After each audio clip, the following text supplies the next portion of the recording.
Joining me now, Nikki McCann-Ramirez, political news reporter for Rolling Stone. Sawyer is back with us.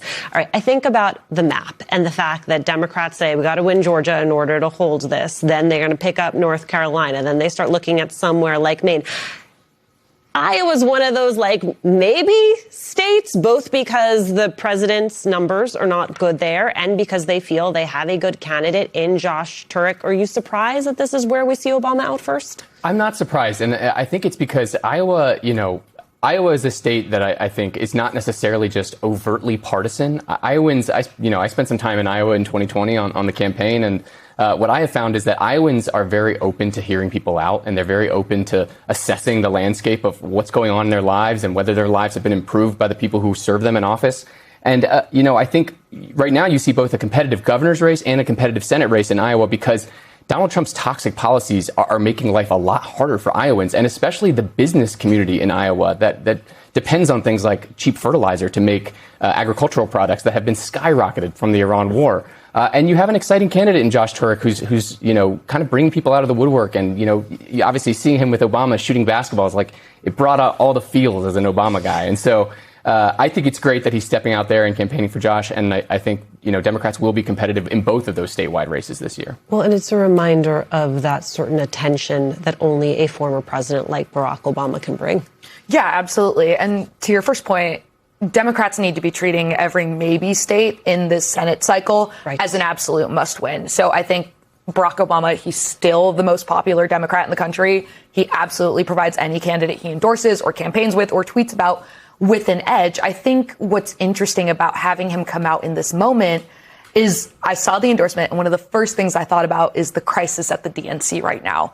The Democratic Party doesn't really have a really vocal elder statesman helping guide the party through this moment of turmoil. And it's very interesting to me that Obama is choosing this moment, this state to step out, that this is the first candidate, a sort of restrained progressive, to be the first endorsement he makes this cycle, that one of the only other candidates he's campaigned with was James Talarico during the primaries in Texas.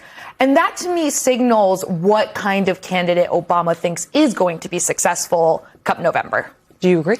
I agree. I think you're going to see Obama come out for a lot of, for all of the nominees once the field is kind of laid out there. But also, I think Obama what he's doing right now is kind of bracketing the expectations for voters. And by putting Iowa on the map and coming out first and making that endorsement in Iowa, he's saying, look how far we can actually, take this blue wave if we really make investments in the right states and in the right candidates.